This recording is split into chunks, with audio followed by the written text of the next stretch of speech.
Sejam bem-vindos à Paróquia Nossa Senhora Rainha, no bairro Belvedere, em Belo Horizonte.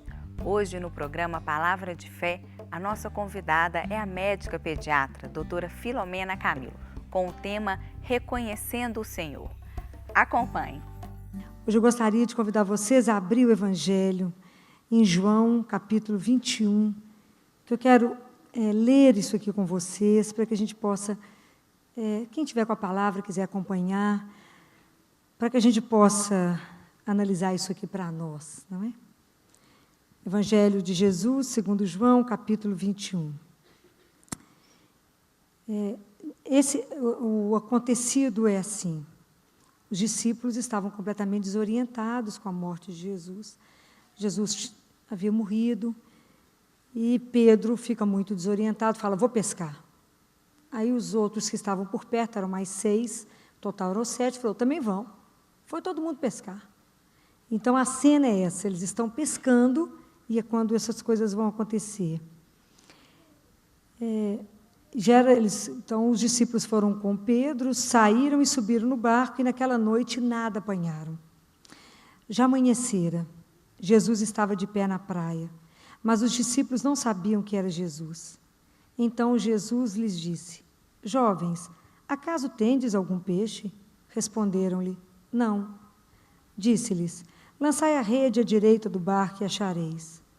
Lançaram então e já não tinham força para puxá-la por causa da quantidade de peixes. Aquele discípulo que Jesus amava, disse então a Pedro, é o Senhor. Simão Pedro, ouvindo dizer, é o Senhor, vestiu a roupa porque estava nu e atirou-se ao mar. Os outros discípulos que não estavam longe da terra, mas cerca de 200 côvados, vieram com o barco arrastando a rede com os peixes. Quando saltaram em terra, viram brasas acesas, tendo por cima peixe e pão. Jesus lhes disse, trazei alguns dos peixes que apanhastes. Simão Pedro subiu então ao barco e arrastou para a terra a rede, cheia de 153 peixes grandes. E apesar de serem tantos, a rede não se rompeu. Disse-lhes Jesus, vinde comer. Nenhum dos discípulos ousava perguntar-lhe, quem és tu? Porque sabiam que era o Senhor. Jesus aproxima-se, toma o pão e distribui entre eles, e faz o mesmo com o peixe. Foi essa a terceira vez que Jesus se manifestou aos discípulos, depois de ressuscitado dos mortos. Palavra da salvação. Esse trecho aqui, como tudo no Evangelho de João, é de grande simbologia e de muitas coisas para a gente poder aprender. Eu quero separar 3 momentos aqui, para a gente poder se ver nesses momentos, apesar da pesca ter sido lá, não é? Mas a gente compreender isso hoje aqui para nós, né? Então, a primeira coisa que a gente precisa aprender aqui é o que eles fizeram, né? Quando eles estavam completamente perdidos, né? Desorientados, eles ficam juntos, eles ficam em comunidade, não é? Saíram 7, nós acabaram de falar sobre a comunidade aqui agora. Então, mesmo que a situação esteja difícil, mesmo quando a gente está trabalhando, mesmo quando o fruto não aparece, mesmo que parece que as coisas estão áridas, parece que ninguém está vendo nada que está acontecendo, é só quando vem o Senhor, é só quando nós nos colocamos diante dEle, é que as coisas transformam.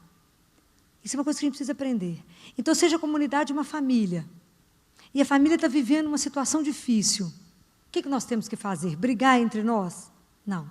Apresentar ao Senhor. É Ele que transforma.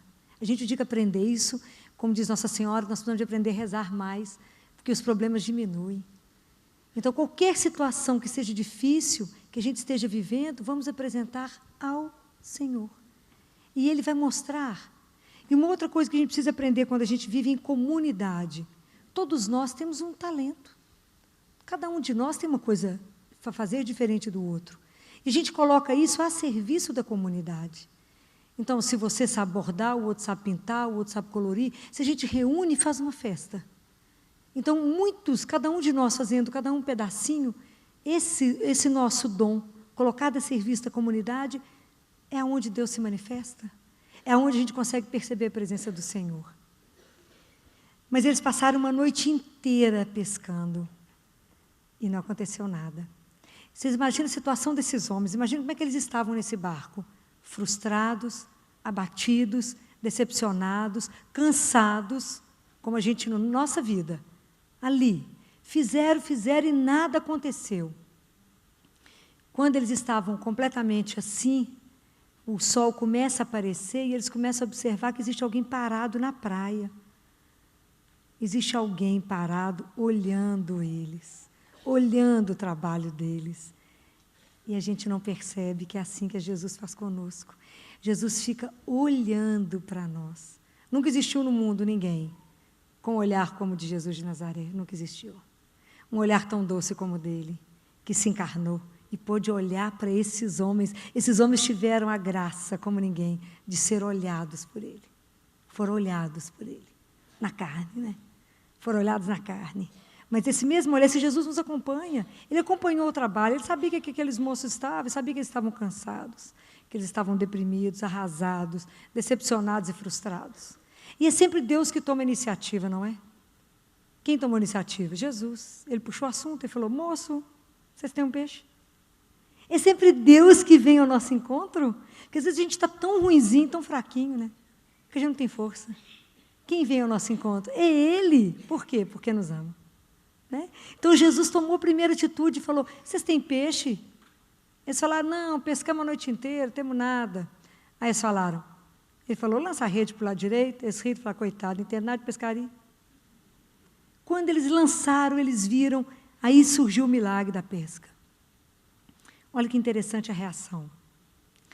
Quando a gente já conhece Jesus, quando a gente já o ama, quando a gente já fez a experiência de um encontro, quando a gente sabe que ama e é amado, a gente sabe reconhecer os sinais da presença de Deus na nossa vida. Mas quando a gente ainda não ama, a gente não sabe os sinais do amado. Quem que reconheceu Jesus? João. Não foi assim? Na hora que João percebeu que existia um homem parado lá na praia, que deu sinal para eles, pediu um peixe, deu uma palavra e falou, joga a pesca, joga a rede para o lado direito, e que eles obedeceram a palavra, o milagre aconteceu, o que ele falou? Só pode ser o Senhor. Olha que lindo. João reconheceu a presença do Senhor, então ele contemplou, ele viu, contemplou, mas ele não guardou para ele contou para Pedro. Falou, Pedro, é o Senhor. Isso é uma coisa que a gente precisa aprender. Primeiro que a gente precisa aprender algumas coisas desse momento aqui. Esse momento a gente precisa aprender a reconhecer, isso é uma graça que nós vamos pedir a Jesus hoje, a reconhecer os sinais da presença dEle na nossa vida. Segunda coisa que a gente precisa aprender, a obedecer. Porque o milagre só aconteceu porque eles obedeceram. Se eles não tivessem lançado a rede para o lado direito, a pesca não aconteceria. E às vezes a gente não obedece. Nós temos um problema com a obediência. Falei, ele está achando que manda em mim? Claro que manda. Se a gente for obediente, obedecemos mesmo. Respondendo, sim, senhor. Faz isso assim, sim, senhor. Mas é louco que ele está mandando, sim, senhor. Porque ele sabe. Mas a gente quer discutir. Então, pela obediência eles viram. Então, reconhecer os sinais da presença, a gente só reconhece quando você ama alguém, você reconhece o cheiro dele. Não é assim? Você fala, passou aqui. Não é assim? Você reconhece a sombra. Não é espetáculo? O barulho do carro dele é diferente de todos. Tem todos iguais, mas você reconhece o dele. É diferente. Você fala, não, mas é porque tem um barulhinho no motor. Mentira, é o amor, né? Que te faz reconhecer. A mãe pode ter trigêmeos idênticos, já sabe qual filho que é igual. É impressionante, eu falo, eu não sei reconhecer esses gêmeos, não. Ela fala, não, doutor, esse tem isso aqui. Fala, não, tudo igual. Mas mãe, mas é o amor que faz você ver. É o amor. Então, o que foi João que viu? E aí, outra coisa importante. Quando a gente ama, quando a gente faz essa experiência do amor de Deus, de ser amado, de amá-lo, de reconhecê-lo, a gente precisa contar para o outro. Então, a gente precisa contar. Porque a gente não sabe o que vai fazer com o outro. Quando João contou para Pedro, Pedro pulou no mar. Foi atrás de Jesus, correndo. Largou os peixes, largou o barco, largou o pão, largou todo mundo. Saiu desesperado atrás de Jesus. Desesperado. Você imagina o que foi para Pedro essa cena? Aquele mesmo Jesus que andou tantas vezes nesse lago de Tiberíades, né? Tantas vezes que Jesus olhou para ele, aquele Jesus que olhou e falou, tu és Pedro, mas eu vou te chamar de pedra. Vocês imaginam que é aquele mesmo olhar, que aquele Pedro que negou Jesus, quando eles encontram, quando Jesus, todo machucado, olha para Pedro, e pelo olhar de Jesus, Pedro entende o amor e se sente perdoado, e chora profundamente. E agora, de novo, ele vai se encontrar com Jesus. Você imagina o estado que ele chegou, completamente molhado, ensopado. O coração dele devia estar saindo na boca, fora que ele veio nadando loucamente, aflito que ia encontrar com Jesus. Você imagina o estado que ele chegou? Ele devia olhar para Jesus, devia saber nem o que falar. Não precisou falar, só olhou. Não é? Vocês podem imaginar essa cena de Pedro? Porque na comunidade a gente precisa das pessoas que estão na contemplação. A igreja precisa das pessoas como Pedro, que saem no impulso para agir, mas precisa dos outros que vieram remando, né? Veio uma turma, o resto veio. Hein? Como? Remando. Como é que eles vão largar lá os peixes, o barco? Vieram, não, veio remando. Então, existe a turma que fica na igreja, mantendo o trabalho, às vezes pesado, o trabalho monótono, o trabalho mais repetitivo, mas que se não existirem eles, a igreja não sustenta. Compreendem por que é importante estar em comunidade? Não é o trabalho de Pedro que é mais importante que o de João, nem de quem está ali limpando, não. É porque é uma comunidade, cada um faz o seu talento. E às vezes na igreja a gente briga, quem é o melhor? Ó, presta atenção nisso. Bobagem que é essa? Nós estamos servindo a quem? A Jesus. Quem é o Senhor? É Ele. Não importa se Ele me colocou aqui para falar, não importa se Ele colocou você em adoração, não importa se Ele colocou o outro com o dom da profecia, o outro com o dom de decorar a igreja, o outro com o dom de fazer essas toalhas maravilhosas, não importa. Somos todos do mesmo exército de Jesus. Não importa em que pelotão nos colocou, não é? Na escola de samba, cada um não vai num lugar, um está na bateria, o outro está lá na frente, cada um está num lugar, mas o objetivo é um só. Tudo que nós queremos é caminhar juntos para onde? Para a casa do Pai. Ai, que delícia. Casa que não chega, né? E Ele que demora. Então, nós precisamos entender isso, para parar com tanto ciúme, tanta bobagem. Quem destrói a igreja é a própria igreja. São os membros que brigam demais por nada. Para que isso? Quando os discípulos falaram com Jesus, quem é o maior? Ele falou, gente, entre vocês não pode ser assim, não, isso é só no mundo. Entre vocês têm que servir uns aos outros, tem que amar uns aos outros. E aí, olha que bonitinho, quando essa turma chega devagar, no passo deles, isso é tão lindo, sabe por quê? Porque a gente não pode obrigar que o outro faça o mesmo caminho espiritual que eu faço. Jesus vem ao encontro de todos nós, e Ele busca todo mundo. Vocês acham que vocês vieram aqui à toa? Ele trouxe um por um. Ele buscou um por um de vocês. Trouxe porque Ele queria encontrar. Ele está olhando cada um de nós. A gente porque não vê, né, gente? Você pode imaginar a doçura desse olhar que está olhando cada um aqui hoje? Olhando para nós, sabendo o que está no coração de cada um de vocês. A angústia, a alegria, a tristeza, o medo. Ele sabe de tudo que vocês estão passando.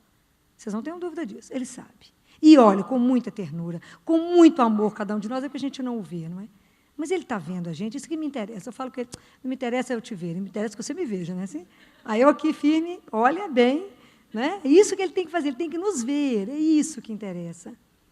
Bem, então nós temos que entender isso para que a gente não fique em disputas que não levam a lugar algum.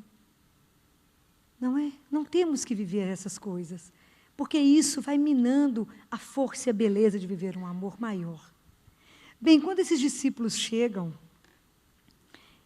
eles encontram lá uma fogueira e Jesus pede a ajuda dos discípulos, não é? Fala assim com eles, traz peixe lá para mim. Fica imaginando que esses discípulos deviam ficar mudos, né, gente? Vocês imaginam encontrar com Jesus depois de tudo que aconteceu. Vocês podem imaginar que eles deviam ficar até um pouco assim, como é que Ele, depois de ressuscitado, assenta aqui e come conosco? Como é que realmente Jesus não veio para servir, né? Para ser servido? Porque quem estava arrumando o pão e o peixe, quem arrumou a lenha, quem acendeu o fogo? Ele. Não é lindo?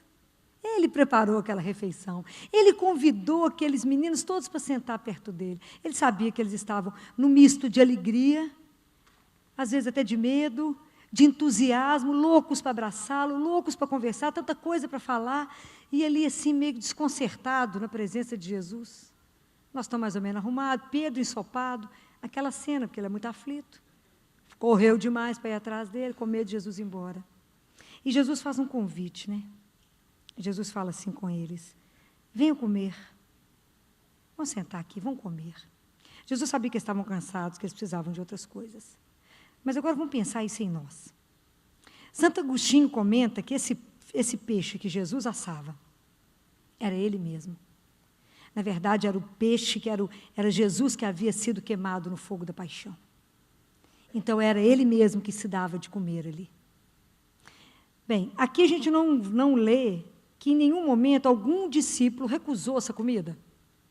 Ninguém falou, não, obrigado, estou satisfeito. Ninguém falou nada, todo mundo sentou e comeu. Muito bem. E nós? Como é que nós temos comportado quando Jesus nos convida para comer? Quando ele fala, tomai e comei, isto é o meu corpo. Quando Jesus diz assim para nós, fazei isso em memória de mim. Porque, na verdade, isso aqui é uma Eucaristia. E como é que nós continuamos escondendo essas coisas? A gente arruma tanta justificativa para não se alimentar dele. Como é que nós temos a coragem de falar assim, não posso, não vou. Não, a gente arruma tanta desculpa. E a gente não se prepara para a Eucaristia, a gente recusa a Eucaristia, a gente não faz o silêncio necessário antes de receber a Eucaristia, e a gente não faz o silêncio depois que recebe a Eucaristia, para agradecer, adorar e louvar aquele que é o Senhor. Eu penso que a nossa grande dificuldade, a nossa dificuldade em acreditar que naquele pão e naquele vinho está Jesus vivinho. Eu sei que é mistério, mas é um mistério de fé. É real. Aquilo lá, quando a gente se alimenta dele. É o próprio Deus, que vem ser o nosso alimento e o nosso sustento. O dia que vocês lerem o livro Diálogo de Catarina de Siena, vocês verão o que Deus Pai fala. Do quanto ele fala da presença de Deus vivo na Eucaristia, ele fala com a Catarina. Catarina, você olha e é pão, tem cheiro de pão, tem gosto de pão, mas a sua alma, né, Catarina, não se engana, você sabe que é o Senhor. Você sabe que é Jesus, Catarina. É pelo amor. Você sabe que é Ele, igual a mãe sabe que é o filho. Amor de mãe e filho é uma coisa tão alucinada que o filho entra em casa, do jeito que ele pisa, a mãe fala, não está bom. Aconteceu alguma coisa. Meu filho, que aconteceu? Nada. Tenta enganar. Mentira, a mãe sabe. Mas a mãe. Por que a mãe sabe? Por causa do amor. Então, a gente precisa aprender a reconhecer, a hora que o padre está ali, né, consagrando, a gente precisa aprender a entregar e falar, Jesus, o Senhor que é o amor da minha vida, eu creio que o Senhor está escondido no Santíssimo Sacramento do altar. Por isso eu te entrego todas as minhas necessidades do corpo e da alma. O Senhor me conhece. E eu sei que o Senhor pode me ajudar. Sabe por quê? Porque o Senhor é misericórdia. Então, nós precisamos de entender isso. Por quê? Porque depois que Jesus conversa com os discípulos, distribui, ele chama Pedro num canto e envia Pedro para a missão. Não é? E é assim conosco. Quando Jesus escolheu Pedro, Jesus não escolheu Pedro porque ele era brilhante, não escolheu Pedro porque ele tinha um currículo impecável, não porque ele tinha uma carta de alguém importante, não porque ele era o mais inteligente, não, por nada disso. Por que Jesus escolheu Pedro? Por causa do amor. Só por isso. Da mesma forma, Jesus, quando ele escolhe os pastores dele, os padres, ele não escolhe anjos, nem escolhe super-heróis. Escolhe homens frágeis. Mas o que tem que fazer diferença nesses homens? O amor. Porque é o amor que eles têm a Deus é que fará com que eles consigam nos alimentar através de Jesus. É pelo amor. Somente pelo amor. Mas a gente acha que essa missão Deus deu a Pedro, Deus deu aos padres. Não, deu para cada um de nós. Nós estamos encerrando outubro, encerrando o mês da missão. Todos e cada um aqui, cada um, Deus conta. Todos nós somos chamados para a missão. Todos. Como diz Paulo, ai de mim, se não evangelizar. Mas como é que eu vou dar testemunho? Jesus fala lá em Lucas, sereis minhas testemunhas. Vocês lembram o que está escrito lá na carta, na primeira carta de João? Primeira carta de João, no capítulo 1, João fala assim, o que era desde o princípio, o que ouvimos, o que vimos com nossos olhos, o que contemplamos, o que nossas mãos apalparam do verbo da vida, porque a vida manifestou-se, nós a vimos e dela nós damos testemunho. O que João quer dizer? Nós vimos, nós pegamos nele, nós olhamos nos olhos dele, ele não me abraçou. Eu vivi com ele, eu caminhei com ele, agora eu dou testemunho dele. Então, como é que nós aqui vamos dar testemunho? A partir do momento que eu escutar essa palavra e eu experimentar essa palavra. A hora que eu pegar a palavra da Bíblia e eu experimentar e viver na minha vida. Compreendem? Enquanto vocês não experimentarem, vocês não poderão dar testemunho. Senão o testemunho de vocês não é um testemunho real. É aquele testemunho que parece sol de inverno. Lembra? Como é que é um sol de inverno? É lindo, brilha muito, ilumina, mas não aquece. Não é assim o sol de inverno? Ele brilha, mas não aquece. Então vocês não vão convencer ninguém. E o nosso testemunho tem que convencer, por quê? Porque você viveu na presença daquele que é. Você fala, eu reconheci a presença, só podia ser Jesus. Isso que me aconteceu só podia ser Ele que fez isso na minha vida. Jesus hoje espera de cada um de nós, e sabe por quê? Hoje nós estamos vivendo uma época diferente. Antigamente, as famílias eram católicas por tradição, não era assim? Se já era católico, que se transmitia de pai, de avô, já vinha. Hoje em dia, não. Hoje em dia, nós estamos reduzindo a um grupo pequeno. A grande maioria é ateu. Ou não sabe o que é na vida, né? Não é por falta de nenhuma opção, não é nada. Mas tem um grupinho que está fazendo opção por ser cristão, por ser católico, mas é por uma atitude de maturidade. Porque maturou isso dentro dele. E muitas vezes sozinho. Porque entendeu que não há outro caminho. Então, são essas pessoas, um grupo é pequeno. E é esse grupo que precisa ser fortalecido e ajudar a disseminar essa palavra de Deus. Mas porque viveu.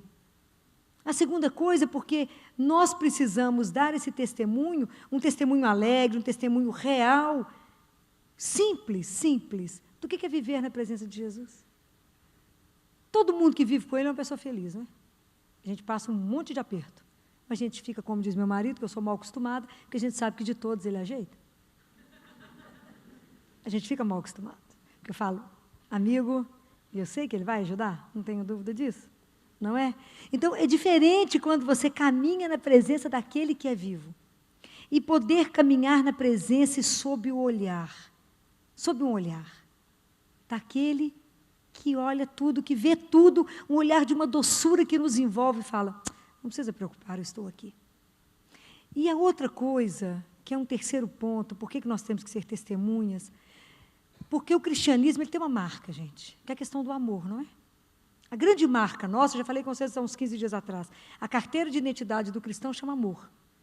Então, é amor a Deus e amor ao irmão. Sabe o que aconteceu com um grupo de freiras? Um grupo de freirinhas, elas queriam ajudar um grupo de mulheres que estavam presas, presidiárias. Haviam matado, haviam roubado, prostituição, droga, uma confusão, está tudo presa. Como é que elas podiam manifestar para essas mulheres que elas eram dignas de ser amadas? Que é a questão do amor entre elas. Muito bem, elas tomaram uma decisão, pediram para ser presas junto com elas. Como é que é? Nós queremos ser presos. Mas vocês vão morar na prisão? Vão. Nós vamos morar aqui, vamos submeter a tudo que elas também fazem. Todas as regras, todas as normas. Nós vamos morar na cadeia. Vocês podem imaginar o que aconteceu? Mudou a cadeia completamente. Por quê? Você imagina a presença dessas freiras, quando essas mulheres começaram a ficar incomodadas e, ao mesmo tempo, isso levou essas mulheres a uma reflexão que elas eram dignas de ser amadas. Uma experiência que muitas delas nunca haviam passado. Porque tem gente que nunca experimentou o que é ser amado. Apenas ser usado. E essas freiras, somente com a presença delas, mostrando amizade. Mas o que eu posso fazer para te mostrar que eu sou seu amigo? Que realmente me interessa por você e te amo? Eu vou ficar aqui, pela minha presença. Eu não posso falar nada, não posso mudar, você tem que cumprir mesmo a pena, então eu fico aqui de companhia. Amor. Isso é um amor que é difícil para a gente entender, não é? Vocês imaginam onde elas chegaram e conseguiram mostrar para essas mulheres e transformar a vida dessas mulheres por causa da atitude. Deus Pai fala assim para Catarina, Catarina, não quero palavras, eu quero ação. Eu quero ação. Eu quero ver que realmente vocês me amam, não é? É pela atitude de vocês. Porque como é que eu posso ver a sua necessidade e o meu coração não mover Por isso, se o meu coração não mover, o amor de Deus ainda não está em mim. Se eu sei que você precisa de um dinheiro para pegar um ônibus ali, e se eu não sou capaz de te dar isso, e eu estou com o dinheiro aqui, o amor de Deus não chegou em mim. Porque o dia que chegar, nós vamos ter compaixão uns pelos outros. E aí o cristianismo vai deixar todo mundo encantado, não é? Aí a regra de Deus, a norma, o que Ele pediu, o que Ele mostrou, o que Ele viveu, nós vamos mostrar ao mundo. Está vendo como é que cada vez que a gente vai lendo a palavra de Deus, a gente fala assim com Ele, meu amigo, mas a minha conversão está longe. O Senhor precisa trabalhar muito em mim. Eu preciso muito me encontrar muitas vezes com o Senhor, para que eu possa na verdade, me converter, para que eu possa ir vivendo isso, para que eu vá colocando meus irmãos no caminho, para que eu possa mostrar para eles que tem um caminho muito melhor, que eu possa dizer para eles que o Senhor realmente é real, que o Senhor é vivo, que eu possa andar na sua presença e ando na sua presença, porque o Senhor é vivo. O dia que vocês experimentarem isso, eu espero que muitos de vocês estejam vivendo isso, muitos, que vocês possam entender como é que transforma uma vida a consciência de uma presença. É a consciência de uma presença de amor, não é? Não é uma presença para nos julgar, para nos condenar, mas para nos ensinar a amar. Porque a gente vai começando a conviver com ele, vai ficando tão íntimo que você fala, é para fazer o quê aqui? O que o Senhor quer que eu faça? Porque até para ajudar, até para fazer qualquer coisa, nós precisamos da presença do Senhor. Então é por isso que eu encerro esse mês de outubro com vocês, lembrando da missão nossa. Essa missão é de cada um. Eu não posso enterrar o talento que Deus me deu, com medo de viver a vida. Eu vivo a vida com todos os desafios que ela tem, diante da presença de Deus. Porque só aquele que vê, reconhece. Quem não vê, não reconhece como é que Deus age.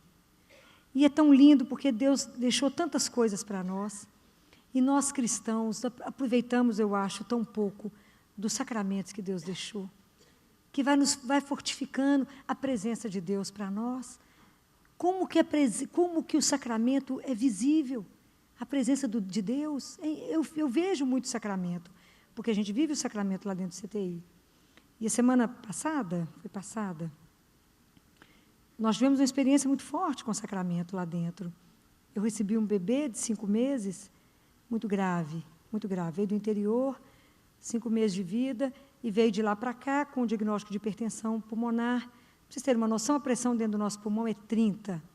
Esse bebê, quando chegou no CTI, lindo, aquela coisa sem dente, mais linda, rindo para todo mundo, aquela coisa apaixonante de 5 meses de idade. Quando nós fizemos o eco dele, a pressão no pulmão dele era 98. Então, era um menino que trocar fralda, ele quase morria.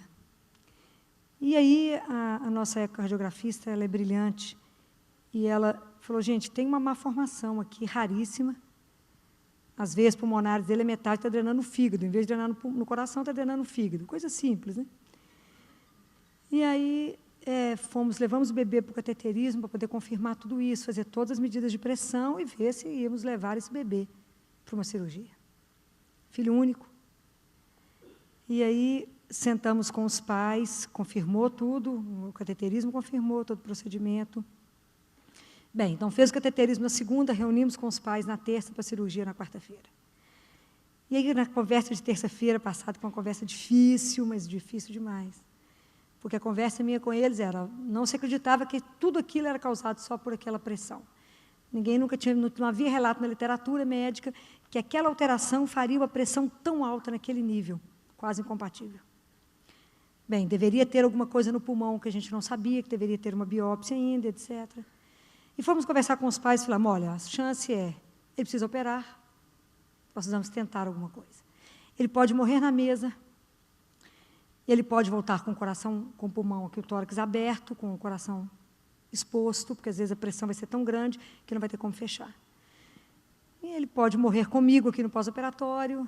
É uma conversa difícil, né? Não é brincadeira. A mãe muda. O pai ainda conversava um pouco mais. E difícil para eles, porque eles não me escolheram. Não escolheram a equipe do CTI. É um pessoal que não teve direito de escolha. Vocês não conhecem isso. Eles já estavam felizes que eu tinha uma vaga. Então, eles não sabiam nem se eu era uma profissional séria, não sabiam se a equipe de cirurgia era séria, não sabia nada. Mas tinham que... Quem que eles tinham, na verdade? Deus. E só. Bem, quando passei para eles todos os problemas, depois de mim ainda tinha conversa com um cirurgião, que ainda ia ser pior do que a minha. mas eu tinha que colocá-los com o pé na realidade, e do ponto de vista médico, eu tenho que colocá-los onde precisa colocar. E aí falei com eles, vocês creem em quem? Cremos em Deus. Crê mesmo? Porque agora é a hora do abandono, né? Agora nós vamos ter que abandonar, agora nós vamos ter que falar que a criança não é nossa, nada nos pertence, nós vamos ter que aprender tudo uma vez só. Que aqui no CTI é um dia de cada vez, que nada é nosso e que nós vamos ter que entregar isso para Deus e falar, é seu antes de ser meu, que eu achava até que era meu, no que Deus vai decidir não sabemos.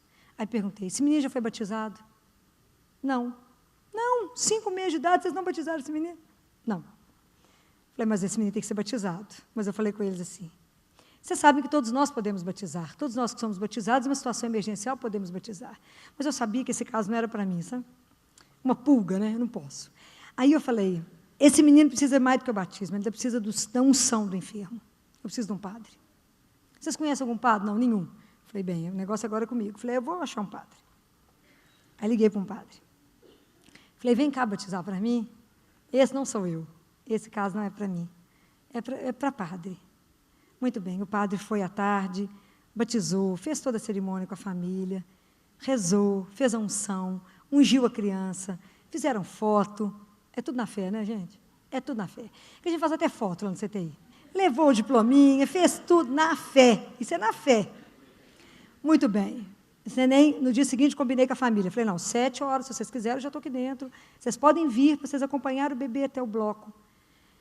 Vamos rezar de novo, né? Vamos rezar. Tadinha, a mãe não deu conta de ir, o pai foi. O pai foi, conseguiu descer com a criança até o bloco, e o menino foi rindo, né, gente? Quando você está abandonando, é a pureza da criança, né? Entregue. Ele estava batizado, não sabia nem para onde ele estava levando, foi embora. E nós lá em cima agoniados com isso, né? Muito bem. É uma das coisas que eu falo que eu vejo o poder, não é? De Deus, não da medicina, de Deus. Essa criança, na hora que o cirurgião terminou, que ele mediu a pressão de artéria pulmonar, que ele mandou a criança para mim com monitorização de pressão de artéria pulmonar, a pressão que era 98 caiu para 30. Um sucesso, um sucesso. Essa criança voltou para o CTI, que todo mundo olhava, e a gente já tinha deixado tanta coisa preparada, e tantas técnicas, e tanta coisa. Se acontecer isso, nós fazemos isso. Se acontecer aquilo, nós fazemos aquilo. Estava tudo mais ou menos articulado, e nada aconteceu. Claro que ele usou milhões de coisas para sustentar essa pressão, mas ele já voltou do bloco rindo. A enfermagem falou, esse menino operou e voltou rindo. Voltou com o tórax aberto? Não, não voltou com o tórax aberto. Não, nada, porque eles me deram notícia à tarde.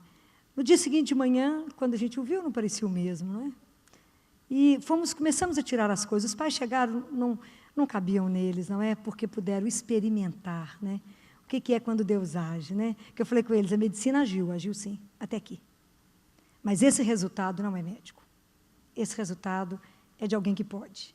Porque a medicina não daria conta, do que está escrito na literatura, não daria conta, não seria possível acontecer isso. E hoje nós tiramos ele do respirador, hoje já está mamando. Um espetáculo, amanhã eu devo dar alta. São coisas que não são médicos. E a gente sabe, a gente tem muita tranquilidade com isso, até onde a gente consegue ir, fazemos com toda a responsabilidade, e até onde que a gente não é mais o papel do médico. Mas sempre, quando a gente conhece, a gente reconhece a presença.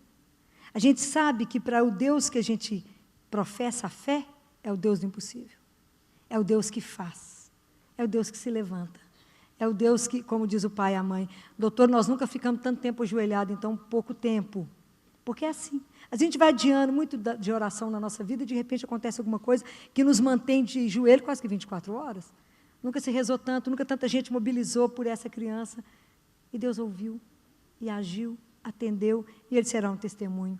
E, inclusive, de fé para esses pais, não é? Fortalecer a fé desses pais e da equipe inteira lá do CTI, que a gente vai vendo como é que Deus age, né?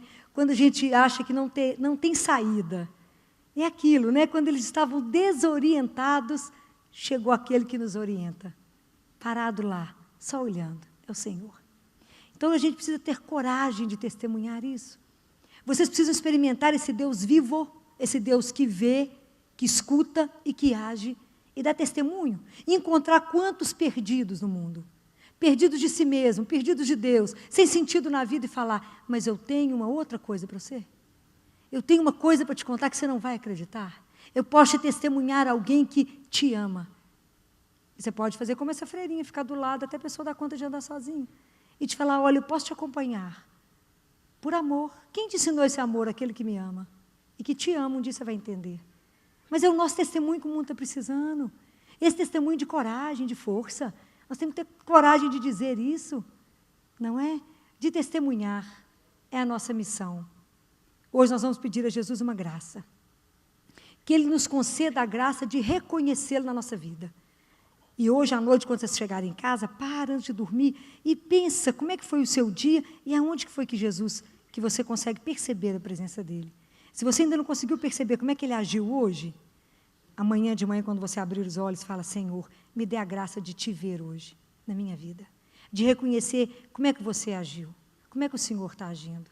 Então, de reconhecer os sinais da presença, de pedir ao Senhor que nos dê a graça da obediência e que Ele nos dê a graça de um encontro cada vez mais profundo com Ele. A graça de ir ao encontro dEle, de recebê-lo, porque, na verdade, quem vem ao nosso encontro é Ele. Ele que nos busca a cada dia. E que Ele possa nos ajudar a viver com a profundidade, né?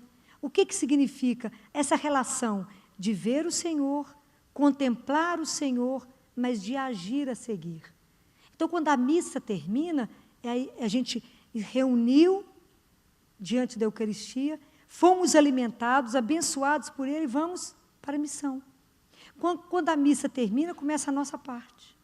Por isso que eu não saio da missa brigando, por isso que eu não saio da missa xingando, fechando o irmão, falando mal, não é assim? Por isso que eu tenho que sair da missa em missão, pelo menos deveria ser.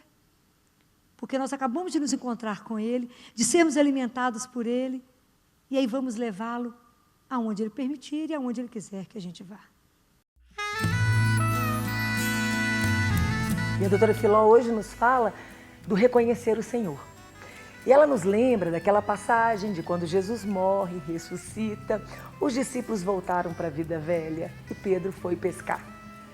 E que Jesus está na beira do mar, olhando eles pescarem. E fala, lancem as redes novamente. E eles lançam. Fala, Senhor, pescamos a noite inteira. E quando eles lançam a rede para o outro lado, é a pesca milagrosa. João fala, é o Senhor. E Pedro veste a roupa e pula no mar para encontrar Jesus. Ali, Jesus está olhando. E a doutora Filó faz esse paralelo daquele que te olha o tempo todo. Mas não te olha como um fiscal te julgando, não. Te olha com amor, com um olhar de amor, um olhar que te acompanha, um olhar que te chama. O olhar de Jesus é um dos olhares mais maravilhosos que a Bíblia pode descrever. Quando Ele olha profundo. Jesus está te olhando. E a gente esquece disso, que Ele está o tempo todo caminhando conosco, nos olhando, que Ele nos convida para a ceia. E quando os discípulos chegam na beira-mar, Jesus já está com o fogo aceso. O trabalho difícil todo Ele faz. Ele só deixa o restinho para a gente fazer. Mas Ele quer a nossa companhia. Ele não precisa do nosso trabalho, mas Ele quer precisar. Esse é o nosso Deus, que quer contar conosco em cada momento, em cada dia, em todos os momentos. Que nós possamos reconhecer os seus sinais e saber que Deus usa tudo e todos para falar conosco. Deus usa o irmão, Deus usa a internet, Deus usa até a televisão para falar conosco. E a gente precisa estar atento a esses sinais e saber reconhecer o Senhor nos sinais em que Ele quer se revelar para nós. Então a nossa oração hoje é pedir mesmo um coração atento, que reconheça a sua presença em nosso meio, mesmo quando a gente não consegue enxergar. Vamos rezar? Senhor, estamos aqui hoje, mais uma vez, obrigada, Senhor, porque o Senhor se faz presente cada vez que nós nos reunimos, nós nos prostramos, o Senhor vem ao nosso encontro. Que o Senhor derrame sobre nós Teu Santo Espírito, para que a gente saiba reconhecer os Teus sinais, Senhor. É tanta confusão no nosso mundo, são tantas pessoas falando, vivemos um ativismo tão grande, fazemos tantas coisas, que talvez a gente não está tendo muito tempo para Te perceber. Nos perdoe, Senhor. Nós queremos Te perceber, queremos Te reconhecer, queremos Te encontrar e queremos Te obedecer. Por isso, Senhor, abre os nossos olhos espirituais para que a gente possa ver os Seus sinais. Amém? Se você gostou desta palestra, você pode adquiri-la na loja NS Rainha, que fica localizada na Rua Modesto Carvalho de Araújo, número 227, no bairro Belvedere, em Belo Horizonte. Ou também pelo telefone 3286-3034. Você também pode adquirir nas lojas Mãe da Igreja, que fica localizada na Rua São Paulo, número 634. Ou nas lojas Paulinas, que fica na Avenida Afonso Pena, número 2142. Fiquem com Deus e até a próxima!